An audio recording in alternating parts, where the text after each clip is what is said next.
আসসালামু আলাইকুম রহমতুল্লাহি আবরকাতু। আলহামদুলিল্লাহ, বেশ কয়েকদিন পরে আজকে আমরা আমাদের গরুগুলোর ভিডিও নিয়ে আসলাম। অনেক বেশি ব্যস্ততার কারণে আমরা আমাদের গরুগুলোর ভিডিও দিতে পারি না।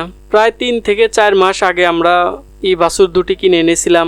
দেখতে দেখতে 3 থেকে 4টি মাস চলে গেল আমাদের গরুগুলোর। আলহামদুলিল্লাহ, অনেকটাই পরিবর্তন এসেছে।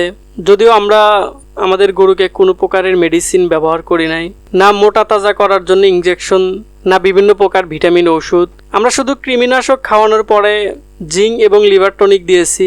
এর বাইরে আমরা আমাদের গরুকে কিছু খাওয়াইনি। শুধু খুদ এবং ভুসি, সাথে কিছু ভুট্টার গুঁড়া থাকে।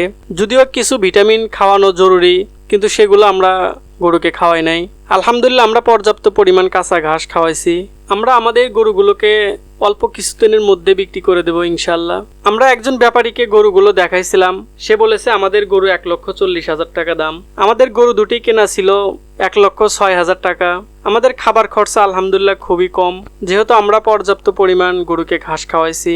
আমাদের অন্যান্য খামারের কাজ শেষ করে একদম বিকেলবেলা মাগরিবের নামাজের পরে আমরা এসেছি আমাদের ঘাসের জমিতে সার দেওয়ার জন্য এবং কিছু ঘাস কেটে নিয়ে যাওয়ার জন্য, যেহেতু আমাদের বাড়ির একদম পাশেই। আমরা যে জমিতে ঘাস লাগাইছি সেই জমিটি তুলনামূলক একটু দোপা। আশেপাশের জমিগুলো থেকে আমাদের ঘাসের জমিতে পানি চলে আসে, এজন্য আমাদের এই জমিতে পানি দিতে হয় না। কিন্তু বেশি পানি থাকার কারণে অনেক সময় ঘাসও খুব বেশি বড় হতে চায় না। আমরা আমাদের ঘাসের জমিতে সারগুলো ছেটে দিয়ে তারপরে ঘাস কেটে নিয়ে আসি।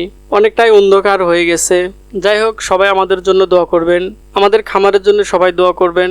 আল্লাহ তাআলা যেন আমাদের খামারের মধ্যে বরকত দান করেন। হাসবুনাল্লাহু ওয়া নি'মাল ওয়াকিল।